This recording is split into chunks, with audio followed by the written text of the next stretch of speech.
Hello, friends. This is Dave Hurwitz, executive editor at ClassicsToday.com, here with random reviews from the Overflow room. Well, here we go.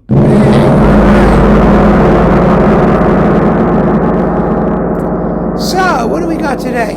Actually, not a lot of CDs, but interesting stuff to talk about. Really interesting stuff to talk about. First, Colin McPhee. I love Colin McPhee. He wrote very little music.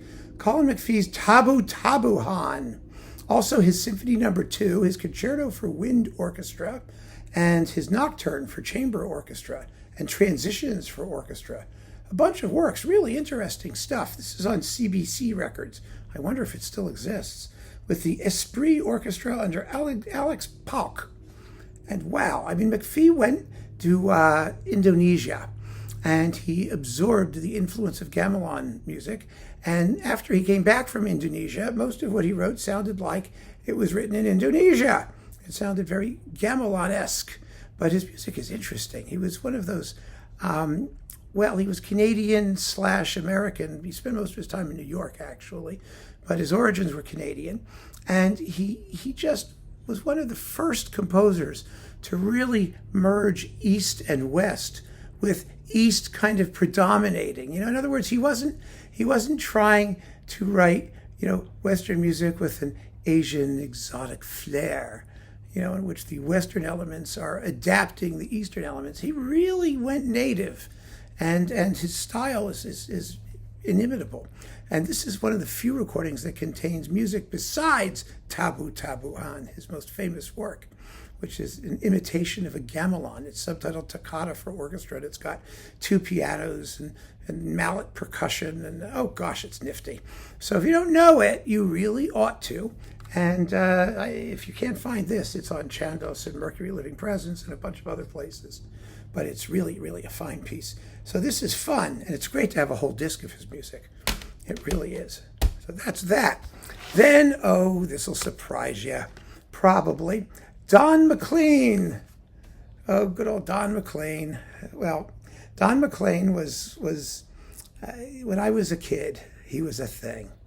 He's a wonderful songwriter and singer. Of course, he did the song American Pie. And there it is, the album American Pie, which everyone I knew owned, and many still do.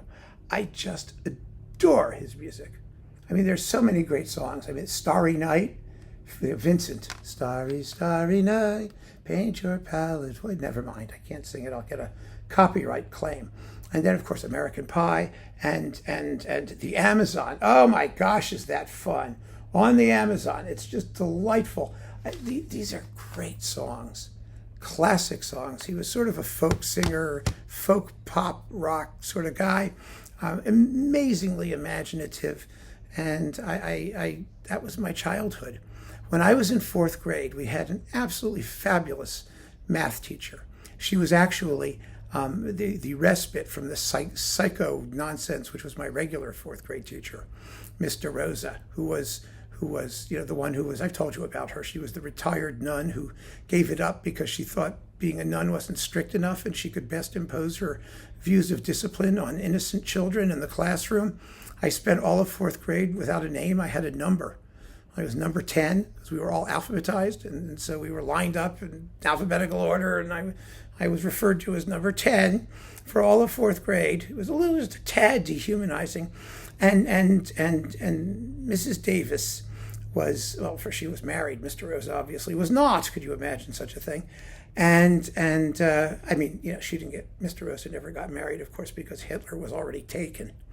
But Mrs. Davis we had for math class, so we got to escape from our fourth grade class and go into Mrs. Davis's classroom, which was friendly and bright and cheerful, and we would do multiplication table flashcards, and she would sing American Pie or some other song, but American Pie was our favorite, and she would flip the flashcards in order, and there were 9 tables, 3 times 9, 5 times 9, 6 times 9, and we had to call out the answer in rhythm to her singing. So it would be, bye, bye, Miss American Pie. We'd be going, 9, 74, 83, 62. That's the way to teach math to fourth graders. We got the song and we knew our multiplication tables cold by the time we were done. Anyway, so I owe a lot to Don McLean, and I love these albums. I just love them. So there you go. I still listen to them, and they are wonderful. In fact, recently, you know my good friend, Dr. Sören Meyer-Eller, the guru of Bavaria, or whatever he was. Anyway, he comes here sometimes, and I force him to do videos with me because he's terribly shy.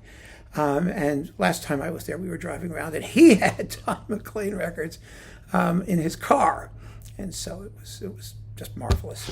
Then we've got, last but not least, John McCormack. John McCormack, who lived from 1884 to 1945. Been described by John Steen as, quote, a shining example of technical accomplishment and stylistic grace, one of the most expressive singers of the century. I mean, the century. So this 2 CD set contains the complete recordings he made in 1912 and 13. Ooh, very acoustic, extremely acoustic. What label is this on? Romophone. Is it? Yes, Romophone.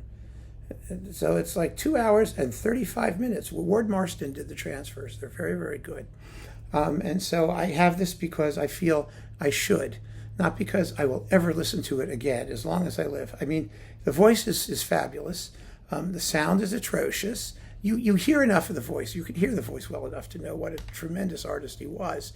But once you know what a tremendous artist he was, well, you know.